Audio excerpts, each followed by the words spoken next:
Welcome to Reddit Audio Tales, your go-to channel for the most jaw-dropping stories from the depths of Reddit. Today's tale is all about secrets, lies, and a wedding that came crashing down days before the vows. Buckle up, this one's going to be intense. I'm 28. My name's Paisley. And honestly, I'm so tired of people acting like I committed some unforgivable crime when all I did was have conversations with someone who actually listened to me. My fiancé Wyatt decided to completely lose his mind and ruin our rehearsal dinner because he found some text messages, and now everyone's taking his side like he's some innocent victim. But you want to know the truth? He brought this on himself by being the most boring, predictable guy on the planet. We've been together for 3 years, and honestly, the excitement died after like 6 months. Don't get me wrong, Wyatt checked all the boxes my parents cared about. He had a stable career, came from a good family, never caused any drama or embarrassment. My dad loved him because Wyatt would just nod along with whatever anyone said, never challenged anyone's opinions, basically acted like the perfect little yes man. My mom was constantly going on about how lucky I was to find someone so reliable and responsible. But here's what nobody understood. Reliable and responsible doesn't mean exciting or passionate or even interesting. Wyatt's idea of a fun Saturday night was ordering pizza and watching whatever Netflix recommended. He proposed in our living room after we finished eating Chinese takeout, didn't even bother to make it special or memorable. Just pulled out a ring and asked if I wanted to get married. Real romantic, right? Meanwhile, my friends were getting these elaborate proposals with photographers and surprise trips and flash mobs. But I said yes because honestly, what else was I going to do? I was 25. All my friends were getting engaged, and Wyatt seemed safe. My parents were thrilled because his family had money and he'd never embarrass us at social events. The wedding planning started immediately, and it was honestly exhausting. My mom took over most of it, which was fine by me because I had better things to do with my time. But every conversation became about flower arrangements and catering menus and seating charts. Wyatt would just sit there during these planning sessions, agreeing with whatever my mom suggested, never having any opinions of his own.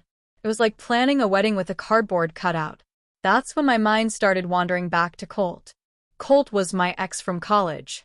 We dated for almost 2 years, and honestly, those were some of the best years of my life. He was everything Wyatt wasn't. Spontaneous, exciting, unpredictable. With Colt, every day felt like an adventure. He'd show up at my apartment at midnight just to drive somewhere and watch the sunrise. He'd plan surprise weekend trips without telling me where we were going until we got there. Being with him felt electric in a way that being with Wyatt never did.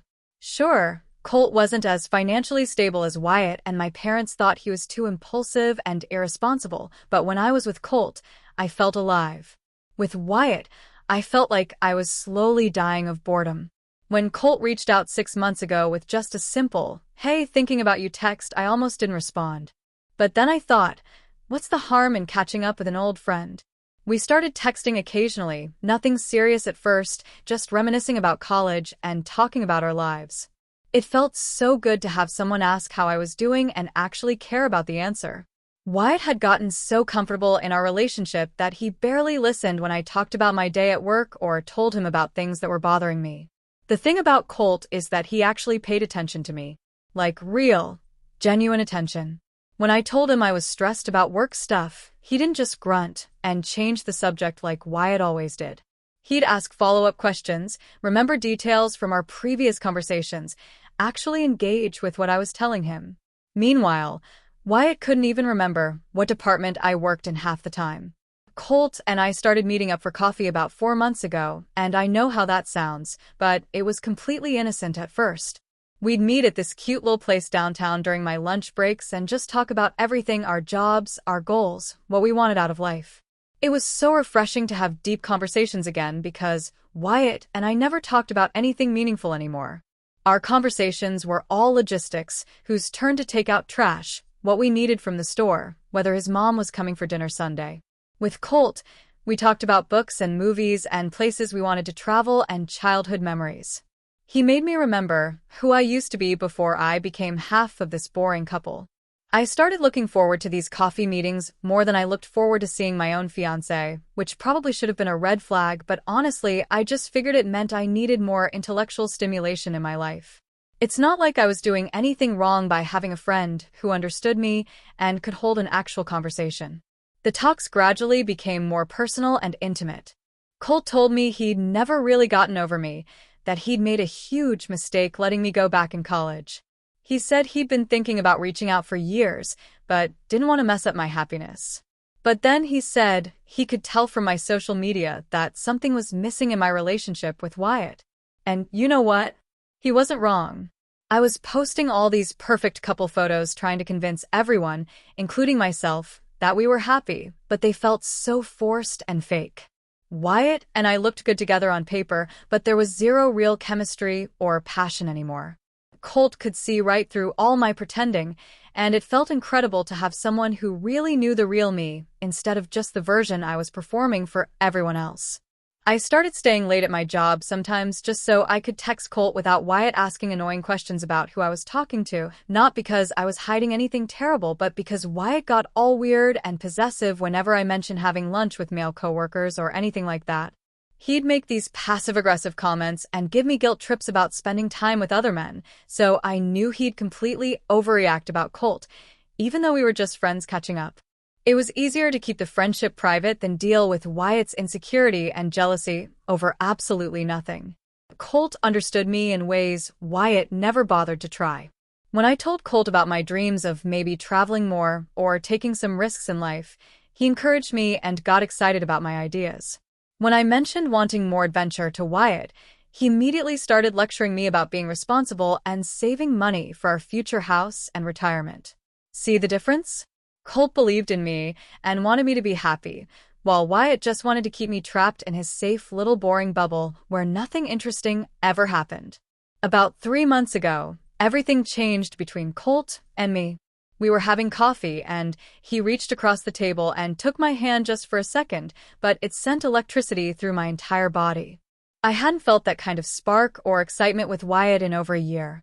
Colt looked me straight in the eyes and said he couldn't stop thinking about me, that he'd never stopped loving me even after all these years apart. I should have pulled my hand away, should have reminded him that I was engaged and planning a wedding, but instead I just sat there feeling more alive and desired than I had in months.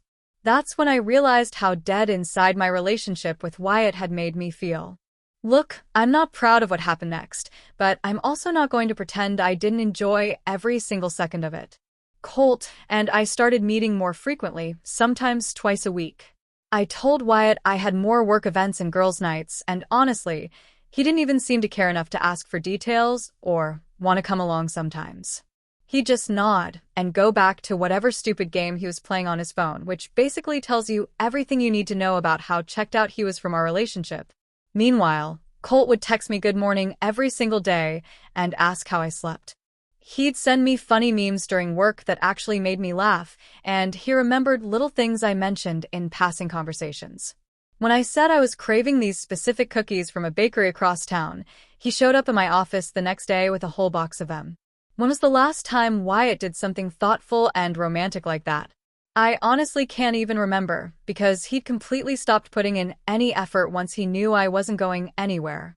The physical stuff started gradually and naturally. Colt would hug me a little longer when we said goodbye, or put his hand on my back when we were walking somewhere together. It felt so right and natural, like we were just picking up where we left off in college, when we were actually happy and passionate about each other. 3 months ago, we were sitting in his car after coffee because it was raining, and we were just talking and laughing about old times, and then suddenly we were kissing. And oh my God, it was like coming back to life after being dead for 3 years. I'd completely forgotten what it felt like to be wanted and desired like that, to have someone look at me like I was the most beautiful and fascinating woman in the world. With Wyatt, intimacy had become this scheduled, predictable, boring routine that felt more like a chore than anything passionate or exciting. But with Colt, everything felt spontaneous and electric and alive. I know technically it was cheating, but it didn't feel like cheating because there was no real relationship left to cheat on. It felt like I was finally being true to myself and my needs for the first time in years. instead of just going through the motions of this fake engagement. We started meeting at his apartment instead of public places where people might see us and ask questions. I'd tell Wyatt I was working late or meeting girlfriends for dinner, and I'd spend hours with Colt just talking and reconnecting and remembering what it felt like to be myself again. Yes, we were physical, but it was about so much more than that. Colt made me feel like the confident, interesting, desirable woman I used to be before I got trapped in this suffocating relationship where I felt invisible and unappreciated. For the first time in months, I was actually excited about something. I'd wake up looking forward to Colt's good morning texts, planning what I'd wear when I saw him, thinking about our conversations throughout the day. Meanwhile, Wyatt and I were basically just roommates who occasionally talked about wedding logistics and bill payments. The worst part was everyone constantly telling me how lucky I was and how perfect Wyatt was for me. My parents never stopped going on about what a good choice I'd made, how stable and reliable he was, how our kids would be so fortunate to have him as a father. But they didn't see what I saw every single day. How he'd shut down whenever I tried to have a real conversation about anything important. How he never showed genuine interest in my thoughts or feelings or dreams. How he just expected me to be satisfied with the absolute bare minimum effort. Colt actually wanted to know what I thought about things. He valued my opinions and made me feel smart and interesting and worth listening to. With Wyatt, I felt like just another item on his boring to-do list that he could check off and ignore. The texting with Colt became constant throughout the day. We'd message each other from the moment we woke up until we went to sleep. He'd send me photos of random things that reminded him of me, and I'd share details about my day that I never bothered telling Wyatt because Wyatt never cared enough to ask follow-up questions or remember what I told him. Colt knew more about my daily life and what was actually going on with me than my own fiancé did, and that's because he actually cared enough to pay attention and be present when I was talking. I wasn't planning to leave Wyatt or blow up my entire life or anything that dramatic and complicated. I just needed something that made me feel alive and appreciated while I figured out how to either fix my relationship or get through this wedding that was already planned and paid for. 2 months ago, things started getting more complicated when Colt began talking about us having a real future together. He said he'd never stopped regretting letting me go in college, and that watching me get engaged to someone else was pure torture for him. He started asking if I was really truly happy with Wyatt, if I could honestly see myself spending the rest of my life in such a boring, passionless relationship where I felt unheard and unappreciated. And honestly, when he put it like that, I started questioning everything I thought I wanted. Was I really going to marry someone just because he was safe and stable and my parents approved? What about passion and excitement and feeling truly understood and desired by your partner? What about feeling alive instead of just going through the motions? Colt made me realize that I'd been settling for way less than I deserved my entire adult life, but I also wasn't ready to completely blow up everything I'd built. The wedding was already planned. Deposits were paid. Invitations had been sent out months ago. Breaking up with Wyatt would mean disappointing my parents, dealing with all the family drama and embarrassing questions, having to start completely over at 28. It felt overwhelming and terrifying and honestly kind of impossible to even imagine. So, I kept both relationships going, thinking I could figure it out after the wedding somehow. Maybe Wyatt and I would grow closer once we were actually married and settled, or maybe I'd find a way to end things with Colt without destroying everything I'd worked to build with Wyatt and our families. Then Wyatt started getting suspicious and weird about everything. He began asking way too many questions about where I was going and who I was spending time with. He'd make these passive-aggressive comments about how I seemed distracted lately or how I was always on my phone texting someone. I told him he was being paranoid and controlling, that I needed space to breathe and have my own friendships and social life, which was completely true. He was being possessive and jealous for no good reason that he could prove. Well, okay, maybe there was a reason, but he didn't actually know that, so his behavior was still unreasonable and suffocating. His constant suspicion and questioning made me feel defensive and annoyed, and we started fighting way more often than we ever had before. He'd accuse me of being secretive and distant, and I'd turn it around on him for not trusting me and being insecure about my friendships. These fights actually made me feel more justified about spending time with Colt because they proved how incompatible Wyatt and I really were as people. Colt never questioned my independence or made me feel guilty for having other relationships and interests outside of him. The worst fight happened 3 weeks before our wedding. Wyatt found a receipt in my car from this restaurant downtown and started interrogating me about when I'd been there because I'd told him I was working late that night and grabbed something quick near the office. I said I'd met a coworker for dinner after staying late to finish a project, but he kept pushing for more details like some kind of detective. He wanted to know which coworker, why I hadn't mentioned it before, why I hadn't invited him to come along, why I'd never talked about being friends with this person. His interrogation made me absolutely furious because I'm not his property, and I shouldn't have to account for every single minute of my day like I'm some kind of prisoner. That's when I really lost it and told him he was being controlling and insecure, that this possessive behavior was exactly why our relationship felt so suffocating and why I couldn't talk to him about anything. 3 days before our rehearsal dinner, I made what turned out to be a huge mistake. I'd been texting Colt while Wyatt was in the shower, getting ready for work, and when he came out, I quickly put my phone face down on the nightstand without thinking to close the message thread completely. The next morning when I went downstairs to make us coffee, Wyatt's phone was dead, so he grabbed mine to check the weather like he'd done a million times before. That's when he saw everything, months and months of conversations between Colt and me.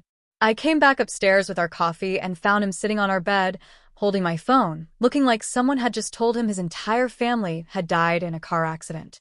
He didn't say anything at first, just stared at the screen, scrolling through message after message after message.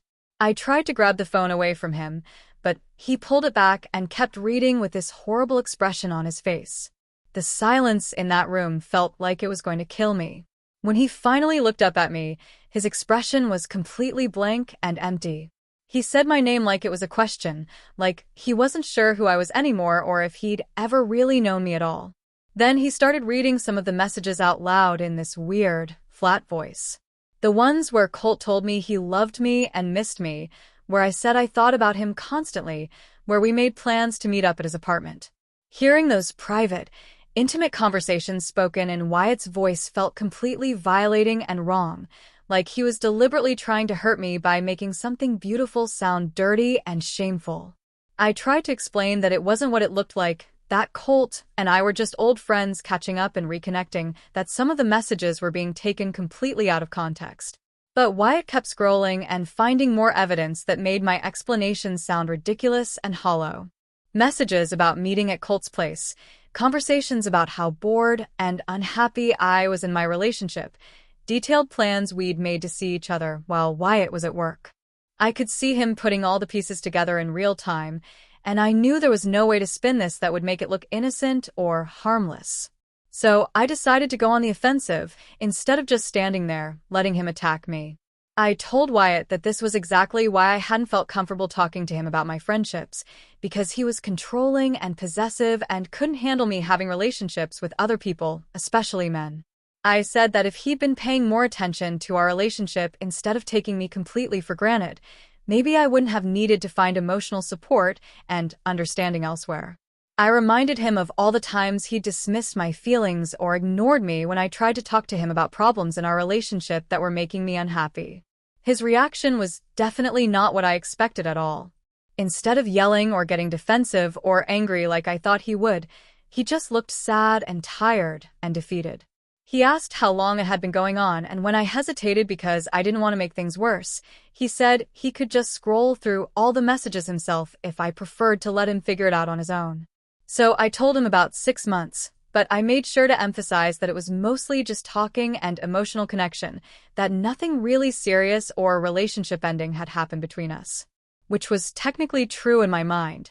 Colt and I hadn't slept together or done anything that I considered completely crossing the line into unforgivable territory.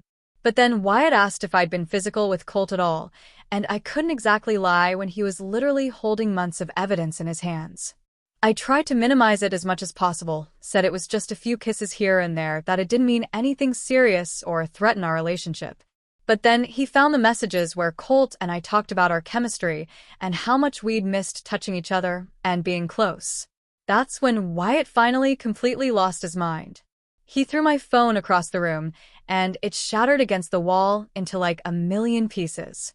He said he couldn't believe he'd been planning to spend his entire life with someone who could lie to his face for months while carrying on with another man behind his back.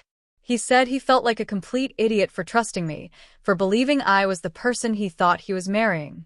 That's when I really let him have it and told him exactly what I thought about his role in all this mess. Phew, what a roller coaster. Do you think Paisley was truly unhappy, or was she just looking for excitement in all the wrong places? Let us know your thoughts in the comments. If you enjoyed this story, don't forget to like, subscribe, and hit that bell icon so you never miss another Reddit audio tale.